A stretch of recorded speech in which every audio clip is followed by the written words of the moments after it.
Hello everyone, welcome back to my channel. This is Math Ideathon with me Vasuki. Now we are moving with exercise 5B, first question. So first questionல பாருங்க MCQs தான். So இது வந்து first roots of quadratic equation x square minus 6x minus 7 equal to 0. So இது வந்து x square minus 6x minus 7 equal to 0. இது வந்து first நம்மளுக்கு splitting த middle டேர்ம்ன்ற factorisation நம்மளுக்கு தெரிஞ்சிருக்கும்.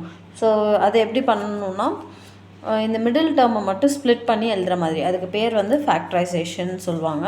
ஸோ அதுக்கும் இதை சிம்பிள் ஃபார்மில் நம்ம எப்படி சொல்லுவோம்னா ஸ்ப்ளிட்டிங் த மிடில் டேர்ம் அப்படின்னு தான் யூஸ் பண்ணுவோம். ஸோ இது வந்து எப்படின்னா இங்கே இந்த ஃபஸ்ட் நம்பரையும் இந்த லாஸ்ட் நம்பரையும் மல்டிப்ளை பண்ணிக்கணும். மல்டிப்ளை பண்ணால் 1 7s are plus into minus minus 1 7s are 7. So இந்த 7 எந்தெந்த டேபிள்லாம் எழுதலாம் அப்படின்னு பார்க்கலாம். ஸோ இந்த 7 வந்து எந்தெந்த டேபிளில் வரும்னா 1 டேபிளில் வரும், 7s are. ஸோ இதை வந்து ஆட் ஆர் சப்ராக்ட் பண்ணால் எனக்கு -6 வரணும். ஸோ எப்படி எனக்கு -6 வருது? சப்ராக்ட் பண்ணால் தான் எனக்கு வந்து இங்கே 7 minus 1 தான் எனக்கு 6. ஸோ somehow சப்ராக்ஷனில் தான் வந்து எனக்கு ஆன்சர் வருது. ஸோ சப்ராக்ஷன் பொறுத்த வரைக்கும் நம்மளுக்கு ஒரு திங் மட்டும் கிளியராக இருக்கணும். ஒன்று வந்து சப்ராக்ஷனாக இருக்கும், இல்லைனா அடிஷனாக இருக்கும். சப்ராக்ஷனில் வந்து டிஃப்ரெண்ட் சிம்பிள்ஸ் இருக்கும், அடிஷனில் வந்து சேம் சிம்பிள்ஸ் இருக்கும். இதை மட்டும் கிளியராக ஞாபகம் வச்சுக்கோங்க.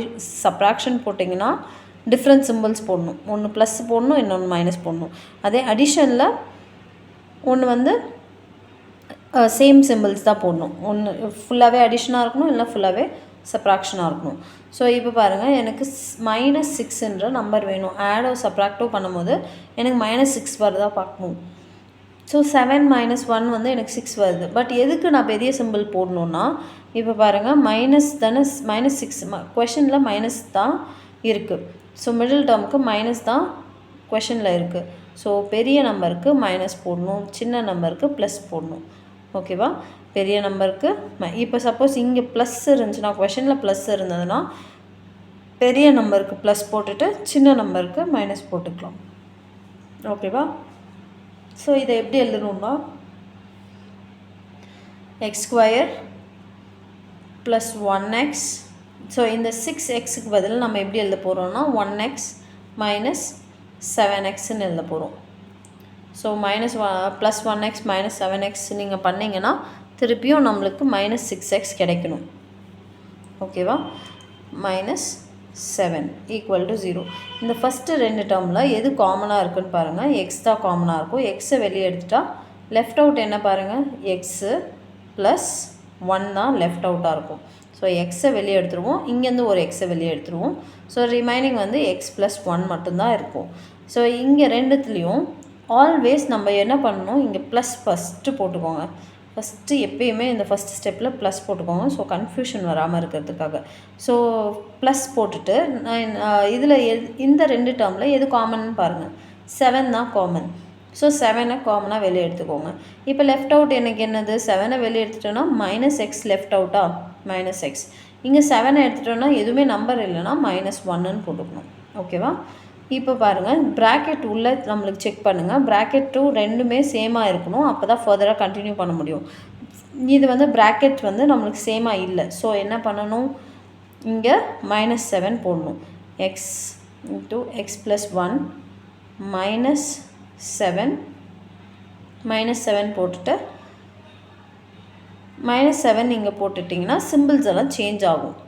ப்ளஸ் எக்ஸாக மாறிடும், -1 வந்து +1ஆக மாறிடும். ஓகேவா? இப்போ ப்ராக்கெட்ஸ் செக் பண்ணுவோங்க. நாங்கள் ப்ராக்கெட்ஸ் ரெண்டுமே சேம் தான். ஸோ இப்போ என்ன பண்ணணுன்னா ப்ராக்கெட்டில் இருக்கிறது ஒரு டைம் எழுதிக்கோங்க. எக்ஸ் ப்ளஸ் 1ன்றது ப்ராக்கெட்டில் இருக்குது, அது ஒரு டைம் எழுதிக்கோங்க.